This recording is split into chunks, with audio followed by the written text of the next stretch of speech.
Alrighty, so we're going to be drawing some ears. This is in my student's canvas.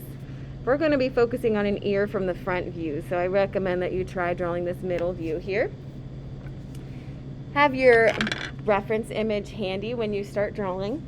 So we've been working on facial features, and today we are just working on drawing an ear, just for practice. Ears are weird.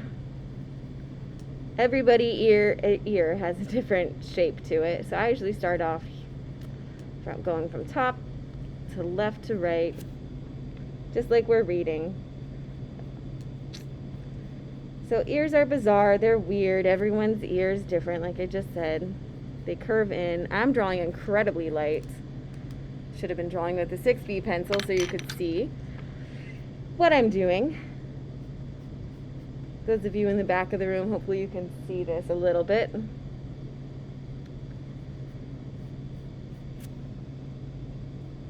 So it's like a hook shape, like it looks like a hanger. Some people's ears are more curvy, some people's ears are more angular.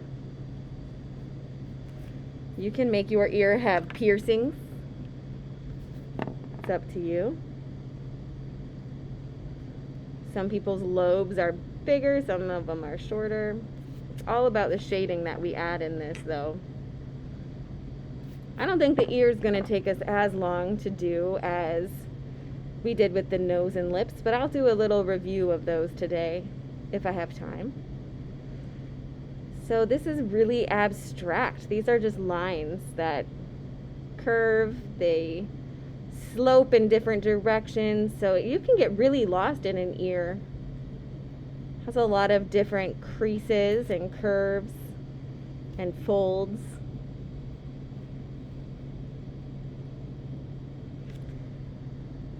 So we're just guessing. I'm just looking at where they would go. There's this little faint line. Some of my lines I'm pressing down harder with. Some of them I'm going a lot lighter, just to help me so I don't get lost. Another way of not getting lost is keeping your finger on the reference image and being like, okay, this is the spot that I'm focusing on and drawing. So I don't get too confused. That one needs to curve back a little bit more. And it's okay if it doesn't look exactly like your reference image. When we do our actual portraits, we'll be using the grid method. The grid method is where we're going to measure a 1" by 1" grid on our reference image. And then we're going to be able to block them. We're going to be able to look at our drawing as if it is blocked out. This might need to come back a little bit further.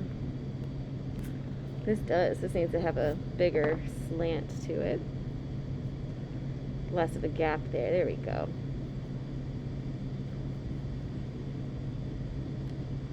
Since I didn't press down too heavy, I was able to fix that.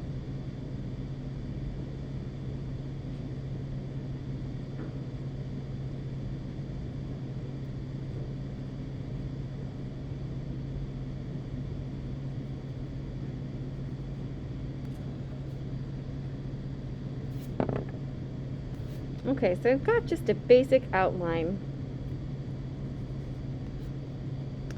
Now I'm going to add in some shading. It's going to be darker in here. This is where the inside starts to be. It starts to go inside your ear a little bit more,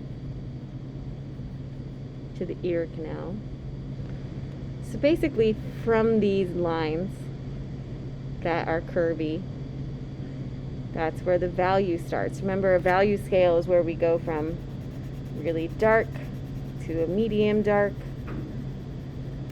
to a medium light to a light, all very subtly.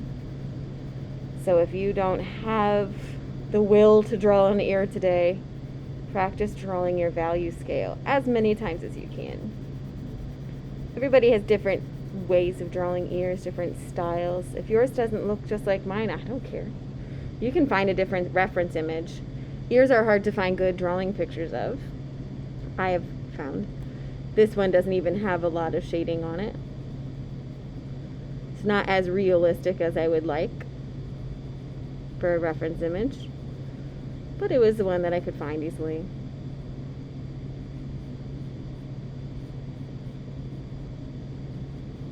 And hopefully I can add to the internet's collection of good ear references.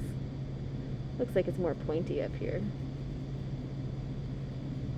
So from the lines that I'm working on, I'm adding a subtle shift from gray to dark to light. And around the edges here too. So it's not just an outline. If you have a blending stub, keep that handy. That would be perfect for the areas that you want to focus on.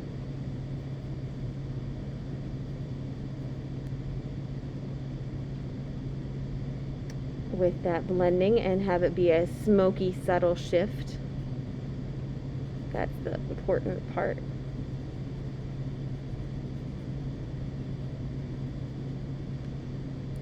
Looking at this ear, I remember being so afraid to get my ear pierced.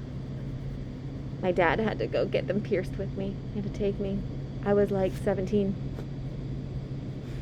I had an allergic reaction the first time I got my ears pierced at a young age, so I was worried that was going to happen again. And apparently they don't just put nickel in people's ear anymore, because they realize, hey, guess what? Everybody's allergic to that, basically. So it takes some time. See, this ear didn't take as much time as drawing an eye or nose. I'm usually pretty quick when it comes to my ears. Little blending stub just to smooth things out. We're just using graphite. Now, if you're using a pen, that's okay too.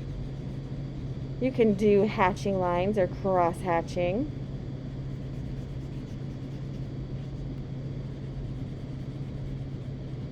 Ears are weird. Okay, that's the end of my video.